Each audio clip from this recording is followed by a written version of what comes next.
Hey everybody, today we're going to do something very different. This is not remotely a projector. That's a 4.7 liter Toyota engine. No color wheels, no polarizers, power supplies, etc. Well, there's power supplies, but you know what I mean. Instead, you've got problem coil packs, namely number 1 and number 2. I actually had the radiator is rotted up here. I can't really feel it, but the other night I was driving, it sprayed everywhere. I guess the engine got hotter and the number 1 and 2 coil packs went bad. I swapped them. I put 2 in a 4, 4 in a 2, 1 in a 3, 3 in a 1. And then fired it up, and sure enough, the problem moved. So, hopped on the old inner tubes and found some coil packs that were cheap. They should work. Ultimate parts, ultimate time. QYL ignition coil. These were, I don't know, it was 110 bucks or so. This is a 2002 Sequoia. She's old. She's got 200 and some thousand miles on it, but it runs well. All I'm doing first is I've got a 10 millimeter, and I'm just breaking these all loose. It is an absolutely gorgeous day today. Great day to do this. Not that it really matters because I have to do it or I can't drive the truck. So now some people say take the connectors off first. You can see why it's a little easier with them screwed in, but I had these all off the other day, so they shouldn't be too bad. So hopefully you can see that all right. The squeeze on the top lifts up the bottom.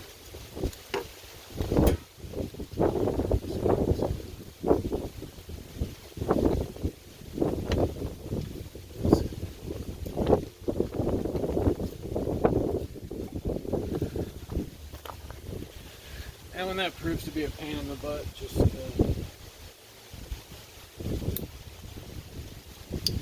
needle nose.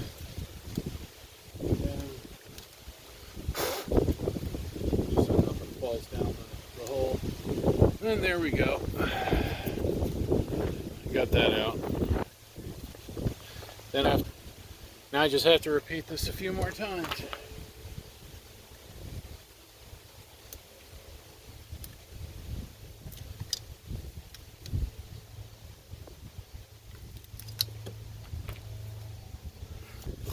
There's the first 4. This was the original one with the problem. I don't know if you guys can see that. I scratched a little too. Then that was out of number 4. So when I switched them, the problem moved. I did try measuring with a meter, but I couldn't really find anything conclusive. A lot of high measurements, a couple thousand K, a couple hundred ohms, nothing. I don't know, it was weird. There must be more electronics going on inside these instead of just a coil. We'll take one apart.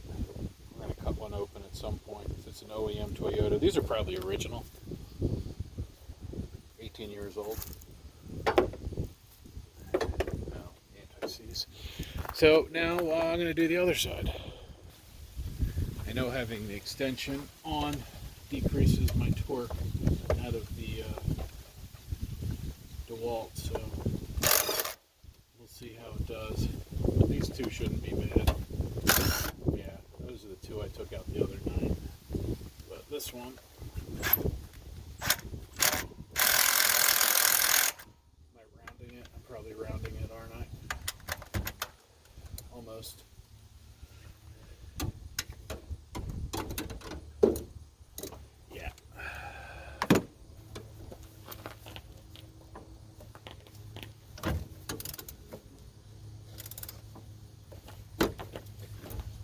Yep, that one's rounded.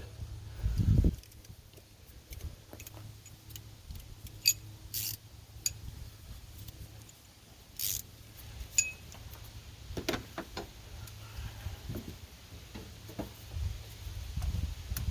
one doesn't look too good either.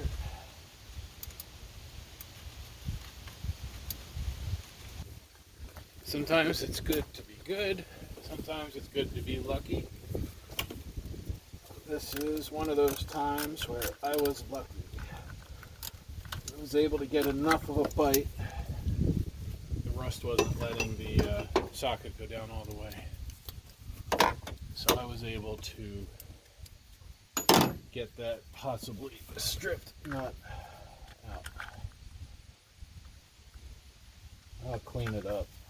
Where it goes back in, it should be alright. If it's really bad, I'll replace it.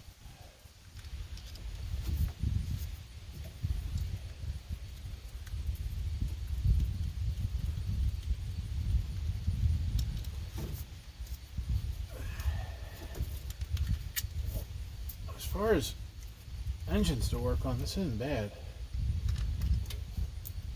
I gotta say. Now, I don't have to replace the starter yet, so that's a good thing, because the starter is underneath the intake manifold. Well, not impossible. Apparently it's like a 4 to 6 hour job at a shop, so that means for me, or your other average home user, it's probably a all-day job. Or home guy, DIY or whatever. Another name for cheap. Alright, that's off.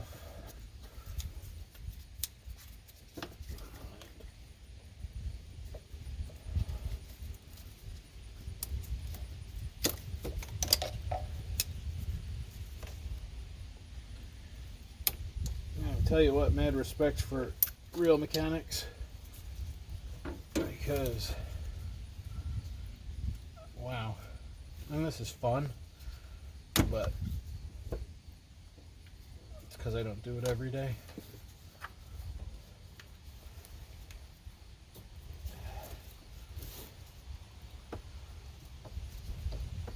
There we go.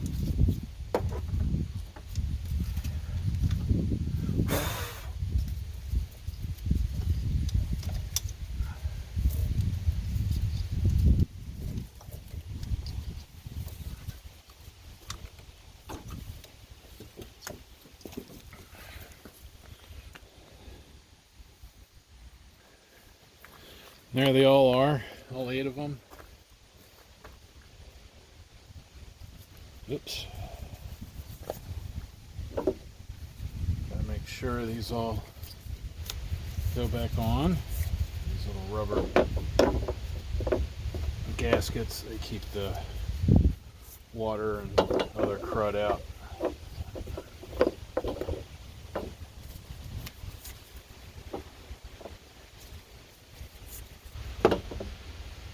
So, get the new ones ready and we'll start popping them in. Well, the new ones, they have a rubber thing already on them, so I guess I'll just do that with these for a while.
So now I'm going through and giving all the bolts just a little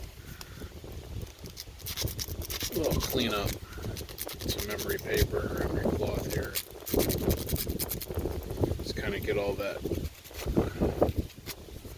rust off the side so it goes into the socket easier.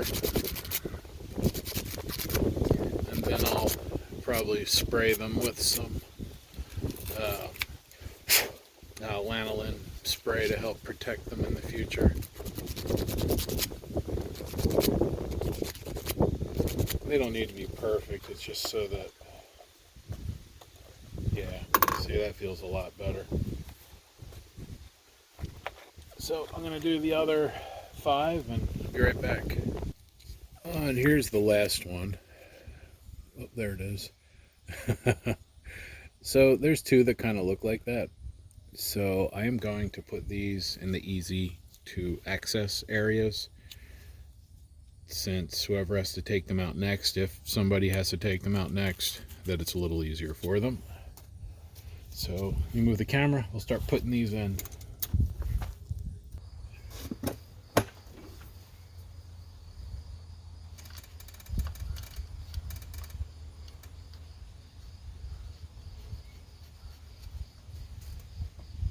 That's the grimy one.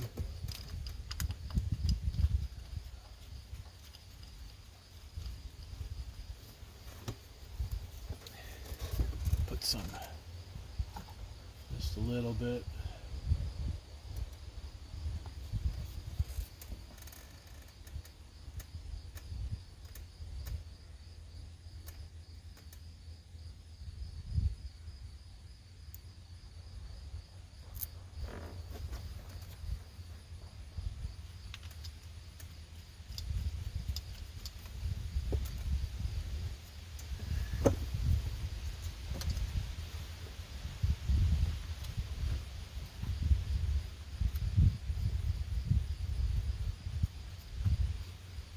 Right, you're in. And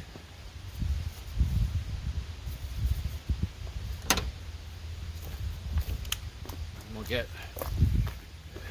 the camera drill because it keeps me from getting in the way.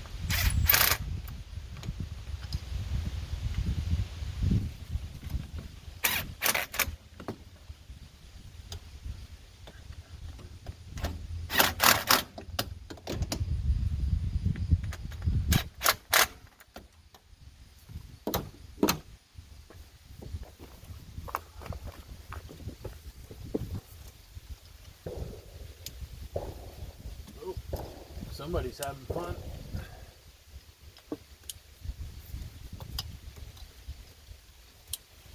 Alright, that's how it's finished.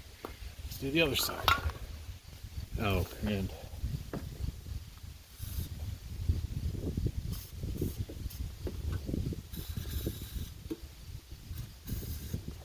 that's just some fluid film. Sun is much better on this side. Gives us much better lighting.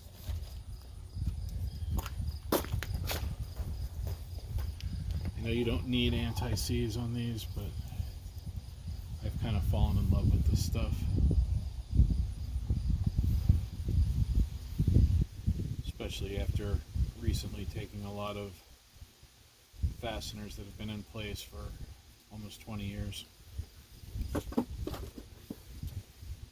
Granted, I'll probably be the last person driving this, but you never know. And who knows, maybe I'll end up in a junkyard and then somebody will need the engine. They'll go to take those out and they'll be like, oh wow, somebody put anti-seize on them, so now they're not jammed. And I'll be that person's hero for a little while, until they find the myriad of other problems. And then they'll wonder why I bothered.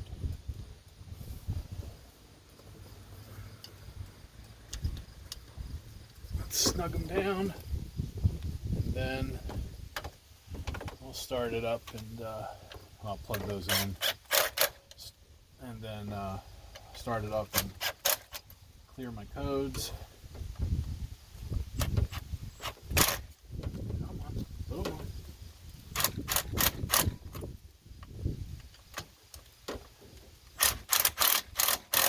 There we go. Come on. This is one of those tips that is supposed to angle, but that's all right.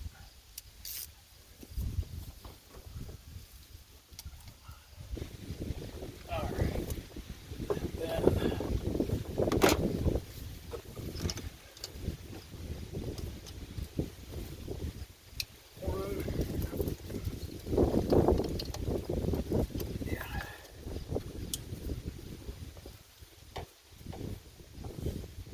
brake fluid. I just did my brakes a few weeks ago. Calipers, rotors, the whole 9 yards. So that should do it. Ground.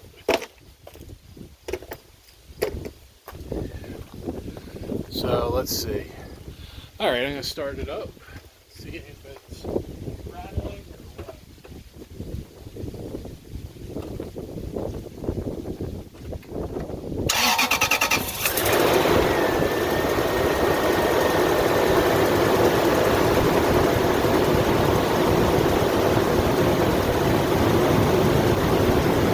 Sounds good so far. Let's check the engine codes.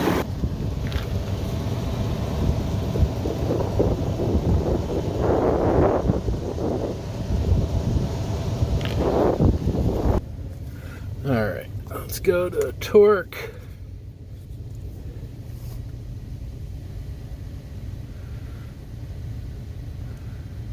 And it's connecting. Come on.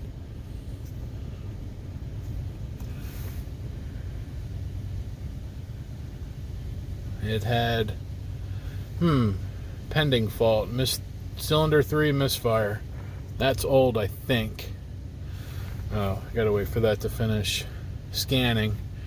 Then we'll clear it. And then I'll scan it again. But we don't have flashy engine light. But we do have a lot of miles. All right, so clear faults. Yes, I'm not moving, that's fine.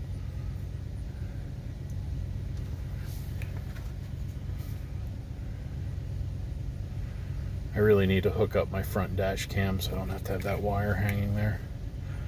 All right, so refresh.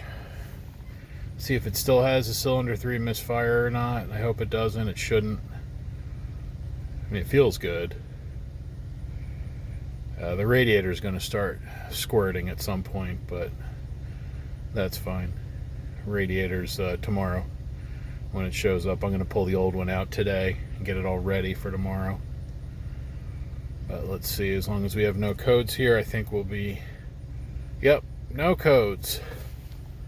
Love it.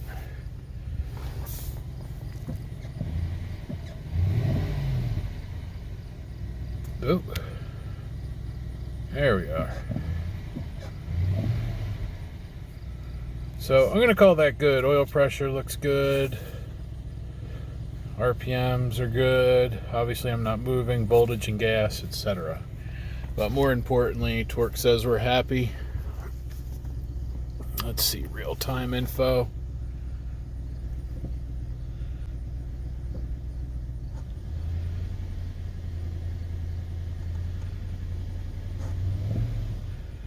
Coolant's starting to come up, but we're gonna leave it.